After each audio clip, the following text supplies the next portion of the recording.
Donnie and Dolly. The team is supported by ableauctions.ca. Closing your business? We can help.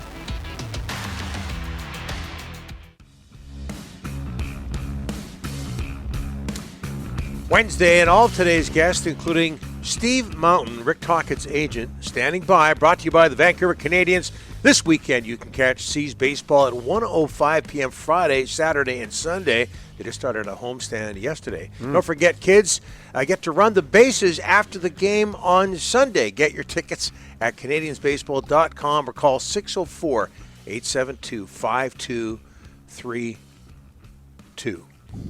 Joining us now is Steve Mountain from Cornerstone Management. Among his clients, former Canucks, have to get used to saying that, former Canucks head coach Rick Tocchet, who left the organization on Tuesday. Steve, thanks so much for doing this, sir. How are you? I'm doing great. Thanks for having me, you guys. The dynamic duo. Here we go. Okay. I appreciate that. Hey, how tough of a decision was this for your client, Rick Tocchet? Oh, that's a really good question. I don't think a decision like this for anyone would be an easy decision.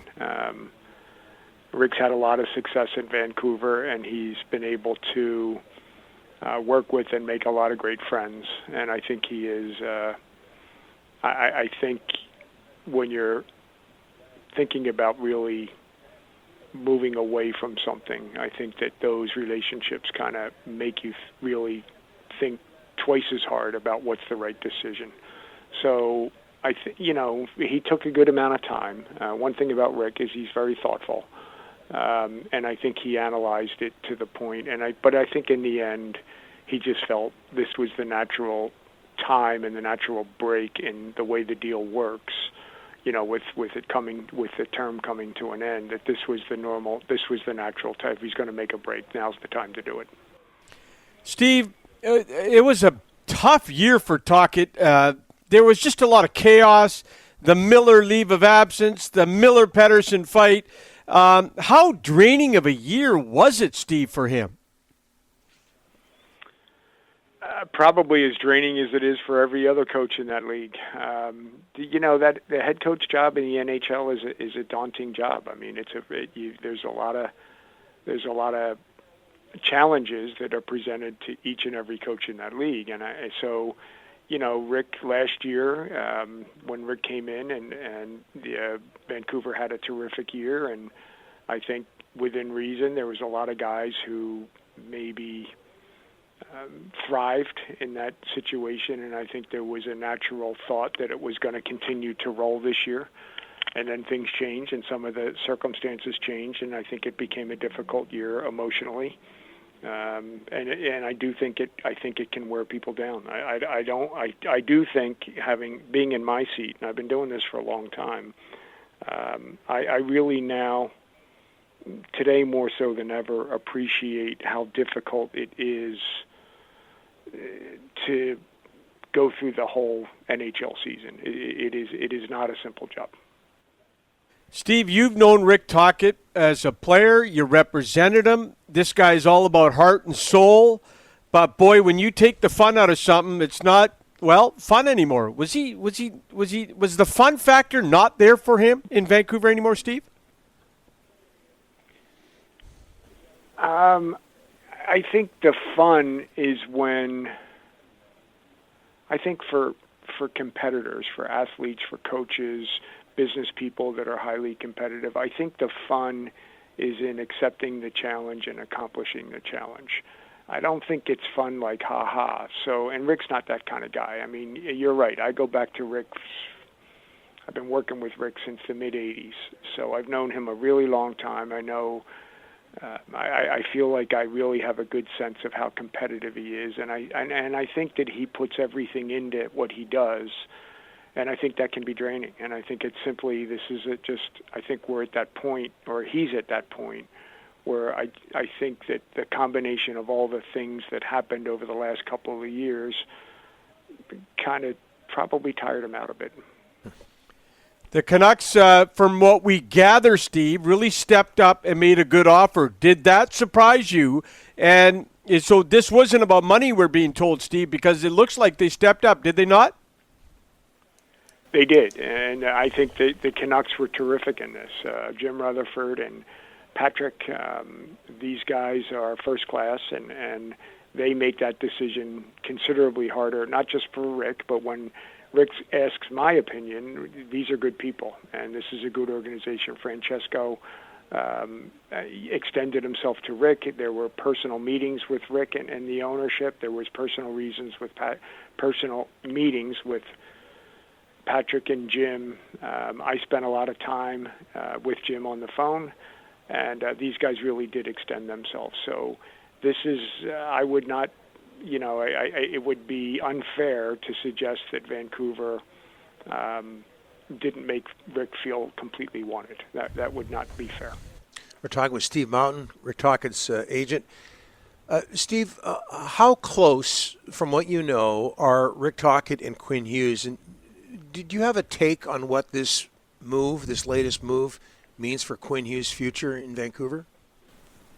I don't. I can't speak. I know nothing about. I mean, the only thing I know about Quinn Hughes is what I see, and he's an absolutely terrific person, and terrific person and player, and Toc loves him as a person, and obviously everyone loves him as a player.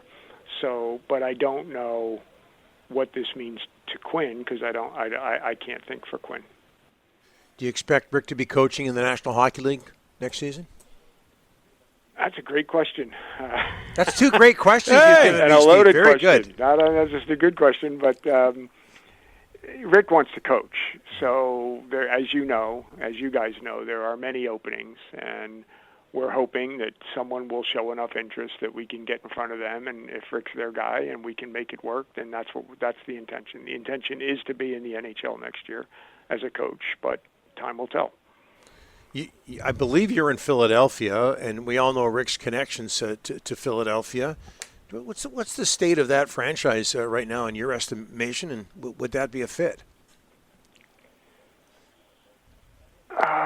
It's another good question. Doesn't matter if well, you want me to just keep saying yes? Good Yeah. Good question. You guys are geniuses. There you go. Okay. There you go. I will genuflect now. Philly is. I was born and raised here, so I've grown up with this franchise, and I know all the folks down there, and I've worked with many of the people in there. It's a terrific organization. Their intent to win and their competitiveness is really high.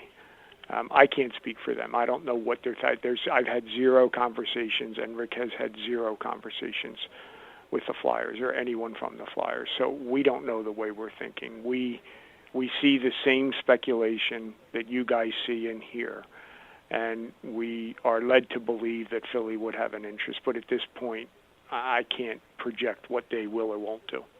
And it's funny, it's easy for me to not think about things that I don't need to think about. And at this point, since there hasn't been any conversations with Philly, I haven't really made it front and center. I know they're a good organization. I know they've got a young developing team. I know they've got a young and developing front office that I think is terrific, and I think they're really bright guys, and I think they've got, they'd be guys that are, they're interesting guys to work with. Short of that, I don't know.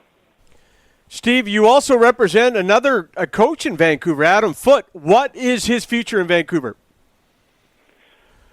To be determined. To be determined. We have not spent, in fairness, in fairness to the Canucks and to Adam, we haven't spent a great deal of time on Adam, mostly because, Toc we needed to get finished with Toc to figure out what's next. But Adam Foote, he's out of contract, so there's been some brief conversations with Vancouver, and I'm not sure how this will move forward, but Adam has if Vancouver is interested in having him stay on, that's a discussion we'll have. And Adam also has a decision to make as to whether or not he'd prefer to stay on or look at other opportunities, which we will now kind of enter into that as we speak. Steve, you've been around hockey players for decades. One thing that was brought up, and we've been talking about this, Donnie and I, for a long time, is this practice facility. And it really bothers Rick that there was no practice facility. What do you read into that? Like, I mean, the Canucks are one of two teams that don't have one, Steve, in the entire NHL. Well, they're trying. Let's give them credit for what they're doing, and I think they realize it's important. And I think that's at this point. I mean, you can't. These things don't pop up out of the ground overnight. So it takes time, and there's a lot of politics that are involved now, with not just in Vancouver but anywhere, with putting these facilities in and getting them up and running. So I don't. I'm reading that this was a huge issue to Rick, and it was a defining moment in his decision, and I would not take it that far. It would be great if the team had a facility at this point, because it becomes a clubhouse for the team, and it's a place where they can spend a lot of time and feel like they're protected and feel like they're in their own home, in their own environment. Probably becomes more efficient in terms of workload and things like that, and having all the amenities that go with having a modern day facility. And I think it really does help to create culture and morale. Vancouver will have that facility. I don't know when, and I know that I've talked to Jim about it quite a bit, and I know it's front and center, and I think it's something you guys can look forward to. Steve, you gave us about 3 or 4 good questions. Good answers, yes, my friend. We can't thank you enough. Yes. I know, short notice. we can't thank you enough for doing this. No problem. Appreciate it. Thank you, Steve. All the best. You take care. All right, bye-bye. Steve Mountain, Cornerstone Management, again, among his clients. Rick Tocchet, no longer head coach of the Vancouver Canucks. You know what I got out of that? What? I think he's going to Philadelphia. What I got out of it is you ask a lot of good questions. Great questions. Well, I know. That's what I got. I wouldn't agree with that. I didn't get one. That was an exception. But I know Elliot Friedman, keep in mind, said that if he's not going to stay in, I'm paraphrasing, if he's not going to stay in Vancouver, he's going to Philadelphia. Steve didn't say no when we asked him the question about Philadelphia. It's got to be on the radar, Johnny. It's they love him in Philly. He was a great player, power forward, did it all. He could fight, he could score, he could defend teammates. That's a place, Philly, I could see. Okay, John Shannon's going to join us at the top of the 11 o'clock hour. We recorded that interview, and I'll just tell you this, that John thinks he's going somewhere other than Philadelphia. You can look forward to that. Poll question, we'll deal with it next. Donnie Daly, the team on Check.